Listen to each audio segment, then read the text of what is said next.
आज पॉजिटिव दुनिया के समक्ष एक थोड़ी सी डिफरेंट तरीके की समस्या आई है। हमारी एक साथी ने हमारे सामने जो समस्या रखी है, आपका कहना है कि उनका 8 साल का एक लव रिलेशन था जो अच्छे तरीके से चलता रहा, लेकिन करीब 2 साल पहले आपका कहना है कि वो ब्रेकअप हो गया उनका।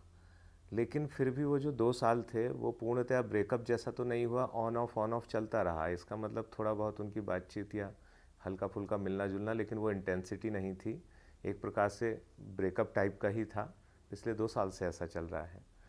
लेकिन अभी अब हाल में ही लड़के ने अपनी इंगेजमेंट कहीं कर ली है, उसकी इंगेजमेंट हो चुकी है और अभी भी वो लड़की से संपर्क बना रहा है, उससे बात कर रहा है और कह रहा है कि आप मुझसे बात करते रहो। मतलब वो अपनी इंगेजमेंट भी बनाए रखना चाह रहा है और अब उससे जिससे उसका रिलेशन था उससे भी जो है वो अपना संबंध बनाए रखना चाह रहा है।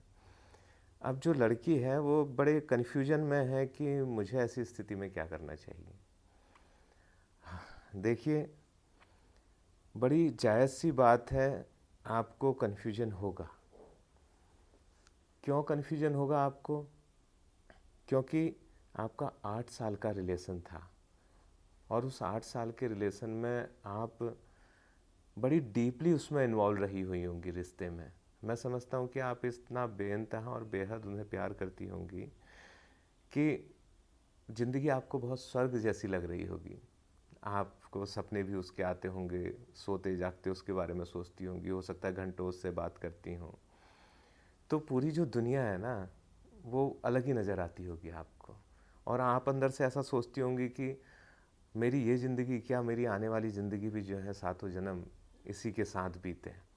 तो एक उस इस तरह की दिल के अंदर आपके डीप जो है फीलिंग होगी। उस फीलिंग के साथ आपका ये रिश्ता चल रहा था।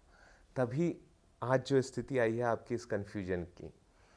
अब वो तो था जो उसने कहीं इंगेजमेंट कर ली और अभी भी वो आपसे रिश्ता रखना चाह रहा है, लेकिन इस समय भी आके आपको समझ में नहीं आ रहा है।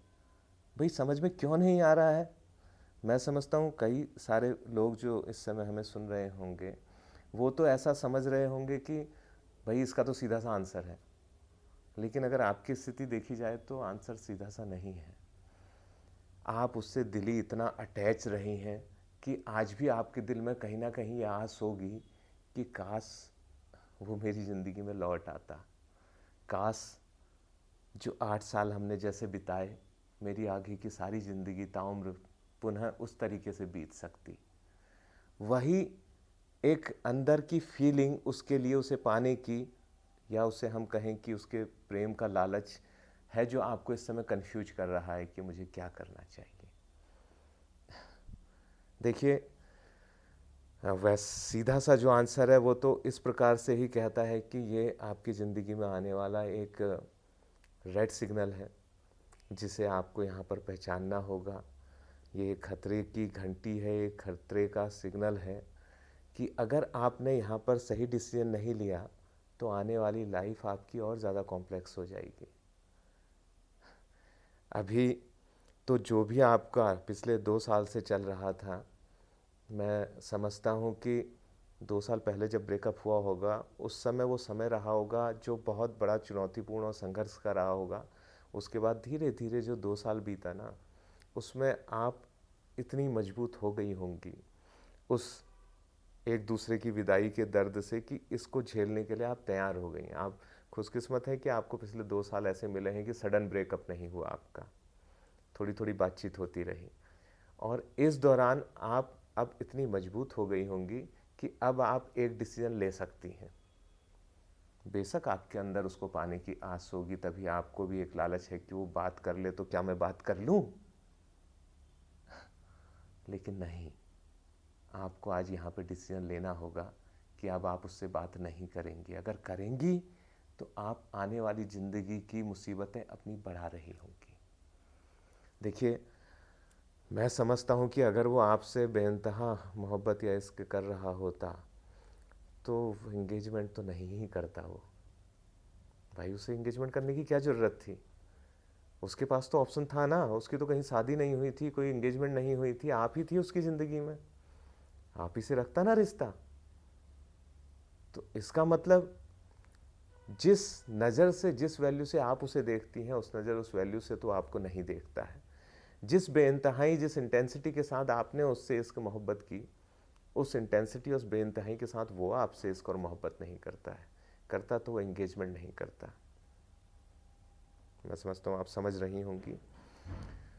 तो अब वो यह चाहता है कि भाई आपसे, अब उसे हम अगर थोड़ा नेगेटिव वर्ड में कहें तो, कि आपको भी अपनी ज़िंदगी के लिए वो यूज कर सके, और अपनी इंगेजमेंट तो उसकी जाने, जो भी सोच के उसने की है वो तो उसने कर ही ली है। तो अब यहाँ पर आपको ये समझना होगा कि अब मैं इसमें कदम आगे ना बढ़ाऊँ, क्योंकि अब अगर आपने कदम आगे बढ़ा दिया तो वो ना तो आपका तो हो ही नहीं पाने वाला है, ये आप थोड़ा क्लियर हो जाए।